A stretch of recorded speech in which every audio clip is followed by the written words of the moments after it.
The Aga Khan looks back on 40 years of his yacht club, Costa Smeralda. Fast and furious, the TP52s attracted top-class field to Porto-Cervo.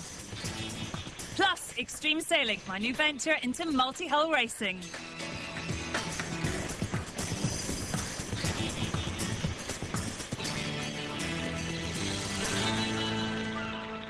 This is the town at the heart of Costa Smeralda, Porto-Cervo. It's built in the style of an Italian village, but its streets are lined with designer shops.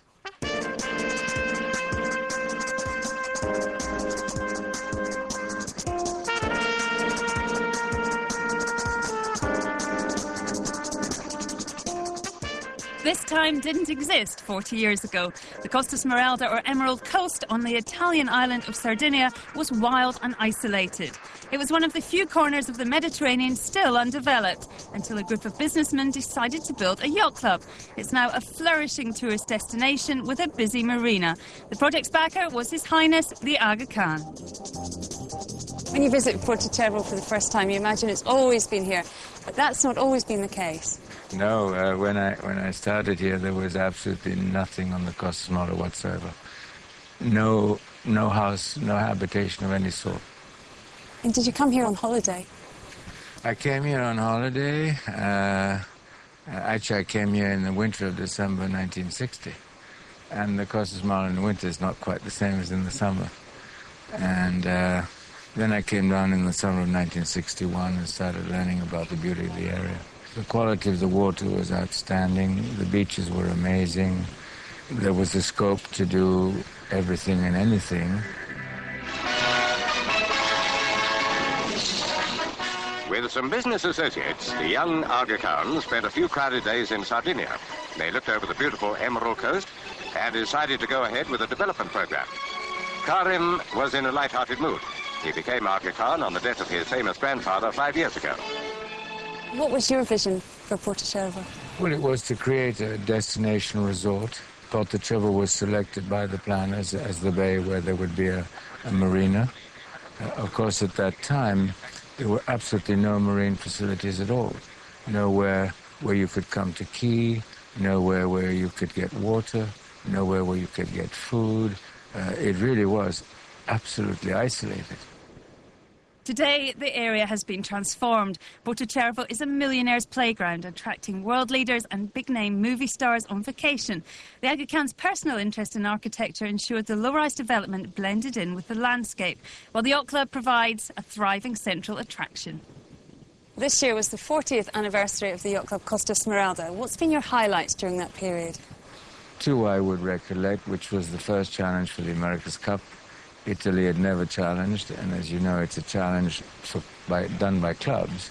So the Yacht Club Costa Smeralda was the first boat to challenge with Azzurra. I think the other one was to win the blue ribbon of the Atlantic with Destriero, the first large, high-speed monohull. During the last 40 years, the needs of the yachting community has changed dramatically. I mean, the boats have got larger, there's many more regattas. What's your vision for the next 40 years? How would you like to see the club develop? Well, I hope that this area of the Mediterranean will remain yachting friendly, because it is part of the leisure industry, and therefore it has to remain yachting friendly, which means managing infrastructure, managing the capacity to receive people well, look after them, meet their new needs, and there are new needs. So I think we'll have to watch fairly carefully how we do that. I know now your passion for architecture is moving into other areas of the world. Yes. Well, I think that, you know, in another domain of my life, I do a lot of work in the development field in the developing world. And I think the yachting industry is becoming a global industry. I think the newly industrialized countries of Asia will become very, very important in the yachting industry. I think Africa offers many, many opportunities which are undiscovered. And bigger and bigger yachts are being built. They're global ocean-going vessels. So I think that the scale and nature of yachting will change. The yacht club Costa Smeralda and the industry that has grown up around it have transformed the economy of this Italian island.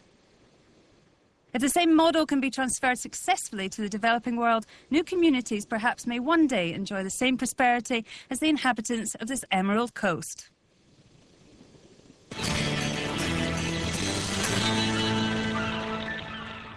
Now let's take a look at some sailing news, starting with my own venture into extreme sailing.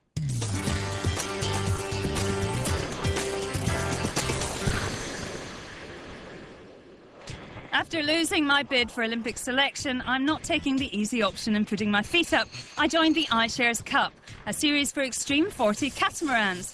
The final event of the season was in Amsterdam, giving the crowds a close-up view of these high-speed machines.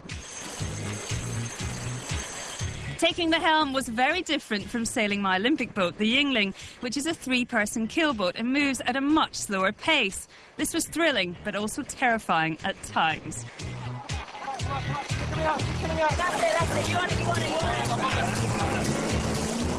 Team Basilica won the event, making it a clean sweep in 2007. For the first time in its 34-year history, the Volvo Ocean Race is to visit Russia.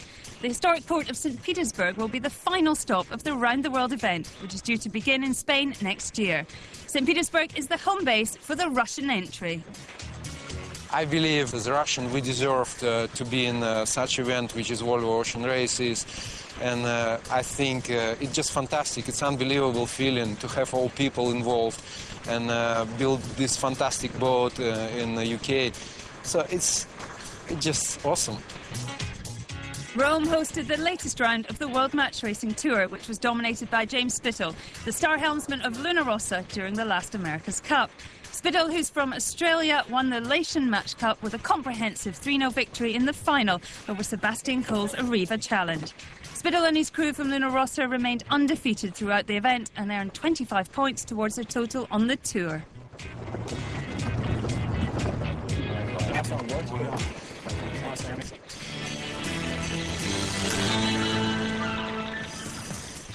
Still to come on the show, we go behind the scenes of the yacht club Costa Smeralda. Plus, all the action from one of Porto Cervo's world-class regattas.